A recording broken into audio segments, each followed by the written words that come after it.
Welcome back, guys. This is going to be episode 3 of our Landcruiser build video. This week we're going to check out what's under the bonnet of this 200 series V8 Landcruiser. Let's go have a look.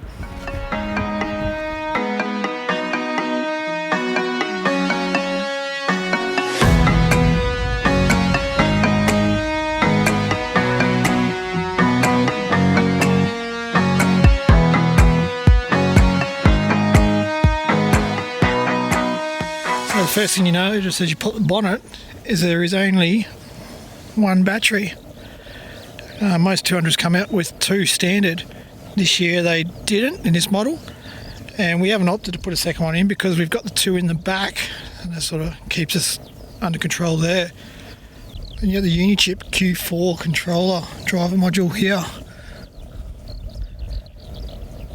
This thing definitely wakens the car up a lot.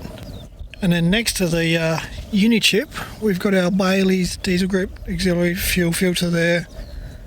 That's a 2 micron post filter. And then from the engine, we've got the Expedition Concepts Pro Vent 200 catch can. Standard intercooler still at this stage, but we were just in talking to the guys at Cross Country Intercoolers just last week. They've got a new intercooler under development for these facelift 200s, so we'll see what happens with that in the new year. Still only running the standard airbox. Have got some plans to upgrade that soon as well. They don't seal up too well from the factory with the dust entry.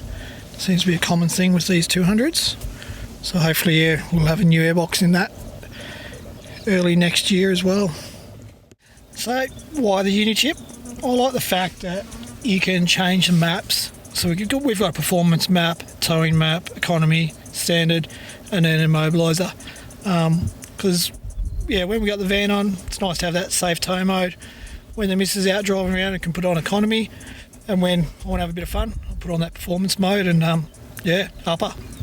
Also, if anything goes wrong with the Unichip, it's just a plug and play module. You can take it off, send the car back to Toyota, hopefully try and get some warranty. So you can see by the dyno chart, we went from 141 kilowatts up to 168.8 kilowatts. And the torque went from about 580 newton meters up to 830 newton meters at the rear tyres. And the exhaust there, you can see it's all stock standard from the factory. Nothing's been changed there yet. Yeah, we haven't really found a DPF back system that we really like, so at this point we have no plans of changing that unless we go ahead and rip the DPFs out, which I don't know, could be on the cards. Also recently we fitted the stock lock transmission lockup kit. We got this from Expedition Concepts. It's a great bit of gear. So that's what's under the bonnet of our 2017 Toyota Landcruiser. As I said, stay tuned. We've got some cool things happening next year with it. Hopefully get a few more kilowatts, a bit more torque, and keep it on the road. Cheers, guys.